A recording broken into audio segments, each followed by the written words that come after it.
You know those horrifying videos online of American students showing off their downright sad-looking school lunches? We dare you to guess what's on this plate. It's supposed to be a chicken cheesesteak sandwich that was served for lunch at a high school. Today, we're going to do a deep dive into how they got so bad and how we can improve them.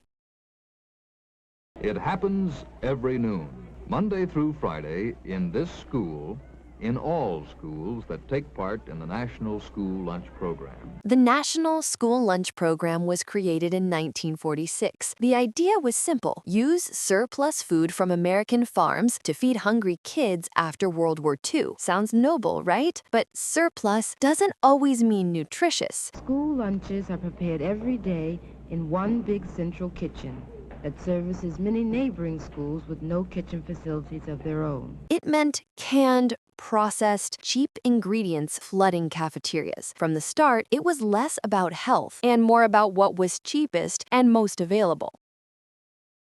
Enter the rise of frozen food. Chicken nuggets, canned fruit in syrup, pre-packaged everything. It was convenient, it was cheap, and it fit the new cafeteria model. Less cooking, more reheating. Fresh cooking disappeared. Cafeterias became assembly lines. By the 1980s, school funding tightened. Cafeterias slashed costs. Real kitchens were replaced with microwaves and warming ovens. From scratch meals, too expensive. Pre-packaged meals, perfect. The goal wasn't nutrition, it was survival on shrinking budgets. So imagine having to rely on school lunches for your child and being given this as your menu. This is pretty criminal. I mean, absolutely ridiculous. This is not even trying. Big food companies saw an opportunity. They started selling branded, processed meals directly to schools. Pizza slices, burritos, nachos. 70% of schools have processed food from big food companies in the cafeteria. McDonald's Monday and Taco Bell Tuesday and Wendy's Wednesday. And it's Pizza Hut Thursday. I don't know. It's like crazy. But that's what's in their schools today. That's what kids are eating. Most schools have deep fryers and microwaves. That's it. And they get highly processed food. They just can be deep fried or microwave. And there's no kitchens. They don't cook. Cafeteria menus started to look like fast food menus. Kids were eating junk food at school, but with a government-approved stamp.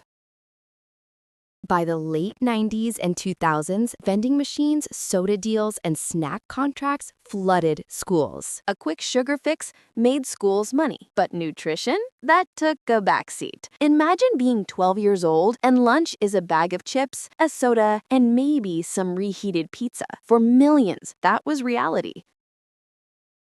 Eventually, people noticed. Childhood obesity was rising. Type 2 diabetes in kids was skyrocketing. So, new rules came in. More fruits, more veggies, whole grains, less fat. A step in the right direction. But in practice, schools were still strapped for cash. So fruit often meant canned peaches in syrup. Whole grains meant cardboard pizza crust. Vegetables meant microwaved peas no one wanted to eat. How does a slice of Domino's pizza meet USDA guidelines? Here's the crazy part. A slice of pizza counted as a vegetable because of the tomato paste. A Domino's spokesperson shared with CNBC that they are proud of our school lunch product. It meets the USDA guidelines for school nutrition standards and is something kids love to eat. It is also good for the schools, as it is simple for them to serve and keeps lunch participation rates high. French fries also counted as a vegetable. Fries still count as a veggie. Frozen potato wedges are on the USDA's vegetable list for child nutrition programs. On paper, schools were serving healthy meals. In reality, it was a numbers game. So school lunch guidelines in the U.S. are heavily influenced by big food companies, frozen pizza brands, soda companies, and processed food manufacturers. They basically lobby to keep the regulations really loose so that cheap, ultra-processed, less healthy foods stay on the menu in schools. Lobbying was initially meant to help out the smaller guys, local businesses, small farmers, stuff like that, to basically give them a voice. Over time, what happened is big corporations with the money took over. And now, rather than being a voice for the smaller people, it's being used by big corporations to push their agenda, which is not always for your health. In 2011, frozen food companies basically pushed to have pizza qualified as a vegetable. They were basically able to do this by lobbying that the tomato paste used in the pizza counted as a vegetable, and it ended up working. It's a shortcut. It's not real nutrition. These are the technicalities that benefit food companies and not our children. This loophole culture made nutrition look better on reports than on the actual tray. Fast forward to today, ultra-processed is the norm. Nuggets, patties, heat and serve pasta, packaged snack kits. Schools rely on them because they're cheap, shelf-stable, and technically meet requirements. But ultra-processed food isn't just empty calories. Studies link it to obesity, diabetes, and more. Here's the twist. Even with all this food, kids often throw it away. Studies show up to 40% of school lunch ends up in the trash. Why? Because kids don't want to eat food that looks gross, smells bad, and tastes worse. So we end up with the worst of both worlds: unhealthy food, wasted money, and hungry kids. No more processed food or mystery meat for these kids. Brigade hires trained chefs to make high-quality school lunches from scratch. A lot of the food that is served in a school would never be served anywhere else. Right. But not all schools are disasters. Some have partnered with local farms. Others cook from scratch. When kids are given fresh, flavorful food, they eat it. They thrive. Actually fresh. It's not from a box and cans. And it's made from scratch. This is good.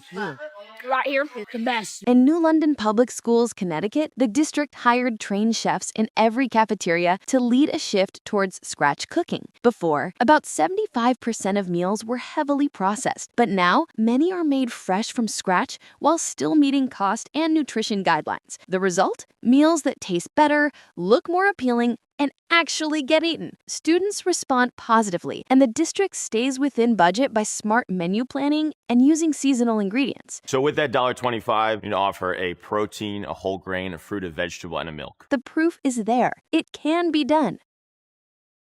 How did they get away with feeding us cheesy breadsticks as lunch, as a real meal, as even a cheesy breadstick? It was just a cheese stick of bread pieces. I ate so many of them. I would do a backflip for a cheesy breadstick at one point in my life, but it's not food. So why isn't every school doing this? Infrastructure, training, cost. Many cafeterias don't even have kitchens anymore, just reheating equipment. Changing that isn't easy, so the system limps along. Hot dog without the hot dog, just cheese.